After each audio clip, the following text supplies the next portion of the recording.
permito hacer esta paréntesis o este paréntesis en mi trabajo para fundamentalmente comunicar que estuve invitada a una videoconferencia por parte de Astro UFO Perú, en donde no pude presentar ante el público mis diapositivas y fundamentalmente mi trabajo dentro de mi canal y de las presentaciones que hago, consiste en dar una información pedagógica. Viéndome frustrada frente a esta situación, me permito transcribir los comentarios que hubieran sido pertinentes en ese momento. Este es el objetivo de este video. Y segundo, he visto que no hay registrada esta conferencia y como considero que mi trabajo también es en base a la verdad, yo no puedo tener una doble medida. Tengo que informar que los cuerpos tridáctilos desecados se encuentran en la ciudad de Cusco bajo la custodia de INCARI y que pido encarecidamente que se entreguen estos cuerpos a la Universidad de Ica para que se pueda realizar el estudio de negación o verificación del trabajo que realizamos y que se presentó ante el Congreso del Perú en el mes de noviembre. No quiero que estas situaciones pasen por alto y por esa razón me he visto en la obligación de realizar este video en gran afán. Con esto también aprovecho para decir que nos veremos próximamente. Me veo en la obligación de presentar este apéndice, que no había pensado hacerlo, con las diapositivas que tenía planificadas para la presentación de la conferencia de Astro UFO Perú. Mi deber de transparencia frente al público me obliga a hacerlo. Aunque estoy en un periodo de trabajo intenso, he tenido que hacer este paréntesis para no dejar verdaderamente esta información incompleta. La datación de los cuerpos tridáctilos desecados por el método de carbono 14 fundamentalmente se basa en un método que se desarrolló en la década del 40 por un grupo de científicos de la Universidad de Chicago encabezado por William F. Libby, que recibió por esta razón el Premio Nobel de Química en el 60. Los isótopos son átomos del mismo elemento químico que poseen la misma cantidad de electrones, la misma cantidad de protones, pero diferente cantidad de neutrones. Fundamentalmente, para hacer el cálculo de la cantidad de carbono 14 presente en un material a analizar, se hace la relación del carbono 14 o carbono 13 con el carbono 12 en un ratio y se calcula. Lo que tenemos que decir es que fundamentalmente los átomos de nitrógeno que se encuentran en la atmósfera capturan un neutrón y pasan a transformarse de esa manera en carbono 14, con 6 protones y 8 neutrones fundamentalmente. Y esto se da durante la vida de los seres vivos. Pero una vez que el ser vivo muere, fundamentalmente, el carbono 14 ya no se produce más. El carbono 14 tiene un periodo de semidesintegración de 5.730 más o menos 40 años y podría haber desaparecido de la Tierra hace mucho tiempo si no fuera por los constantes impactos de rayones cósmicos sobre el dinitrógeno presente en la atmósfera. En general, si se tiene un organismo vivo, como en este caso, un árbol, se calcula, como ya lo expresé, el ratio entre carbono 14 y carbono 12.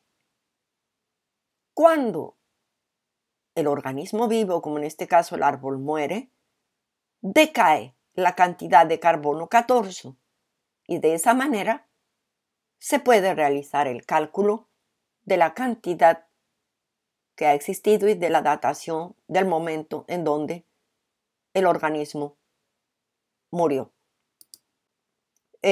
Los laboratorios que han realizado el análisis de la datación de carbono 14 con respecto a los cuerpos tridáctilos desecados de Nazca y Palpa han sido 3, pero el fundamental ha sido Beta Analítica, puesto que es el mismo laboratorio que utiliza el Ministerio de Cultura en sus dataciones en general en los descubrimientos de momias en el Perú. La manera como se hace, se toma una pequeña porción del fósil que es incinerada y posiblemente a través del análisis se va a poder determinar a través de espectrofotometría de masas la cantidad de carbono 12 estable y carbono 14 inestable. Y de esta manera un contador de radiación registra el número de electrones emitidos y se hace el conteo y se dan fundamentalmente curvas como esta que se ve.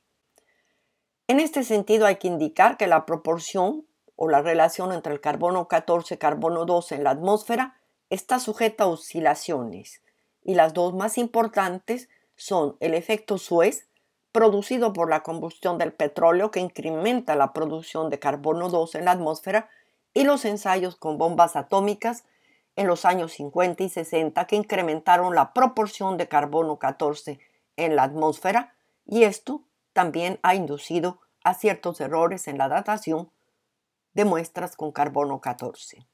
Ahora, para terminar, aquí vemos los resultados en general que se han obtenido en el laboratorio Beta Analítica. Solamente voy a referirme a los principales para no cansaros, por esto que ustedes pueden obtener estos resultados completos en general en los sitios en donde los publican.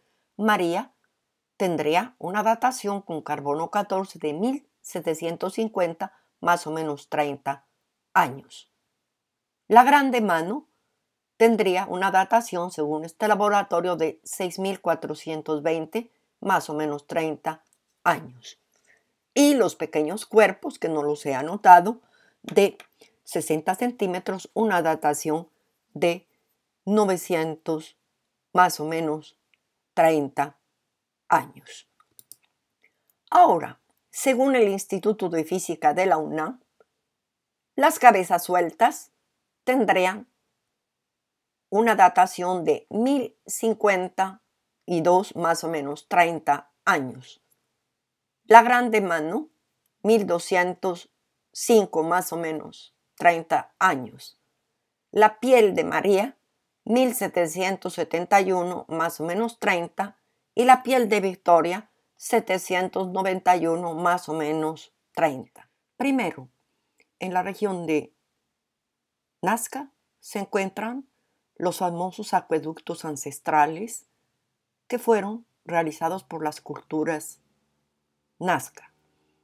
Estos acueductos representan los vórtices y fundamentalmente las espirales que siguen la lógica del universo y de su movimiento.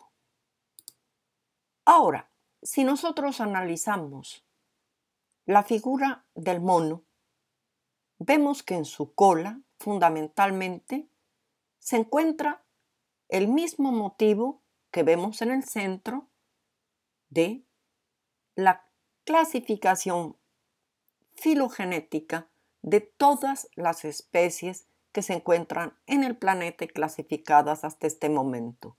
Me preguntaba yo, ¿es esto una coincidencia? Ahora, si vemos la raya que sale de la cola del llamado mono de Nazca, podríamos decir fundamentalmente que podría corresponder con lo que son las clasificaciones filogenéticas tales como bacterias, arqueas, que comienzan dentro de la proposición de un árbol filogenético, como lo vemos en la parte izquierda. Como lo dije, no es nada anodino, ni tampoco al no tener en cuenta que este mono comience con pies tridáctilos, fundamentalmente que representa a lo que podrían ser las primeras especies que habitaron el planeta como dinosaurios y sus descendientes, tales como aves y algunos reptiles, siguiendo por lo que serían los organismos con 4 dedos como los anfibios y terminando por lo que serían fundamentalmente primates y otros organismos vertebrados con 5 dedos. No debemos olvidar que la filogenia es la relación de parentesco entre especies en general. La filogenética, que es el objeto del estudio que se ha realizado, es la parte de la biología evolutiva que se ocupa de determinar la filogenia, o sea, cuál es el sitio dentro de estas relaciones genéticas que ocupa una especie determinada, y también estudia las relaciones evolutivas entre los diferentes grupos de organismos a partir de la distribución de los caracteres primitivos y derivados en cada taxón, utilizando matrices de información de moléculas de ADN y de morfología. Y esto es lo que se ha hecho en este estudio. Fundamentalmente, se estudian en los análisis de ADN, ya bien sean los genes, que son las regiones que codifican proteínas, o también se estudian regiones que no van a codificar proteínas, que se llaman intrones. Ahora, la secuencia de ADN es el proceso de determinar fundamentalmente la secuencia de los nucleótidos, ya bien sea adenina, timina, citosina y guanina, de un fragmento de ADN. Por ejemplo, veamos, dentro de estas 5 especies en las cuales se tienen secuencias de ADN que se comparan entre ellas, la parte azul corresponde a secuencias entre las 5 especies que son iguales, y la parte en amarillo son partes de las secuencias que no corresponden. Es de esta manera que se coteja y se compara entre especies el ADN una vez que se ha extraído y secuenciado su ADN. Esto se hace fundamentalmente, como ya lo he repetido muchas veces dentro de mi canal, actualmente a través de secuenciaciones automáticas. Esto no lo hacen operarios, fundamentalmente lo hacen máquinas que están calibradas y además revisadas por las normas ISO. Los laboratorios que han participado en la secuenciación masiva de nueva generación del ADN son Sem4Gen, son Biotemol y la Universidad Federal de San Petersburgo en Rusia, que ya lo han visto muchas veces. Nos permite decir que para María fundamentalmente tenemos una media de 30.803 de correspondencia de su ADN con el ADN humano, lo que se puede resumir diciendo que para María, fundamentalmente, si comparamos con Homo sapiens, el 30% de su ADN corresponde con él. ¿Qué se encuentran dentro de su ADN? Microorganismos y bacterias que fueron determinados y corresponden a 20%. Que si hacemos la suma del 30% que corresponde con Homo sapiens más el 20% identificado dentro de organismos como bacterias, virus en general, nos quedaría para María un ADN desconocido según el mapeo con bases genómicas planetarias como BLAST y NCBI de un 50% desconocido. Ahora, si resumimos los análisis del ADN de secuenciación masiva Illumina para Victoria cuerpo tridáctil sin cabeza, podemos decir que el ADN compartido con Homo sapiens según el laboratorio Sen4Gen y analizado por biotecnología por Abraxas es solo del 6%, que el ADN compartido con otras especies según este laboratorio por Victoria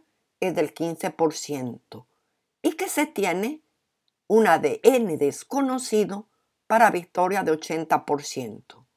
Para el laboratorio Biotemol, el ADN compartido con Homo sapiens de Victoria es de 20%, el ADN compartido con otras especies es del 20% y el ADN desconocido total para el laboratorio Biotemol para Victoria es del 60%. Si elaboramos una media, podemos decir que el ADN compartido con Homo sapiens para Victoria es de 13%, el ADN compartido con otras especies 18% y un ADN desconocido con todas las especies terrestres actualmente secuenciadas por las bases BLAST y NCBI es del 70%. Ahora, en general, si resumimos, para el tridáctilo de 60 centímetros sin cabeza, la correspondencia con Homo sapiens es del 6%, la correspondencia con microorganismos, bacterias y virus del 15 y 25%. Si hacemos la suma, encontramos que el ADN desconocido cotejado con las bases BLAST, NCBI es de 78-75%. Ahora, para de una vez por todas terminar con estas polémicas de que hay cabezas sueltas y que se confunden al público diciendo que pertenecen a estos cuerpos tridáctiles. No, categóricamente no es lo mismo, puesto que la cabeza suelta que se analizó en Paleo ADN del Canadá fundamentalmente da 100% de correspondencia con Homo sapiens antiguo, en contra de la situación en donde Victoria tiene un 13% solamente de correspondencia con el ADN humano y un 70% de no correspondencia. Estos resultados cierran la discusión que de mala fe se hace de que estas cabezas sueltas tienen relación con los tridáctilos estudiados en este caso. Ahora, resumamos diciendo que el ADN no correspondiente con Homo sapiens de María está representado en color verde. Como se ve, es del 50% de no correspondiente y en Victoria es el 78%.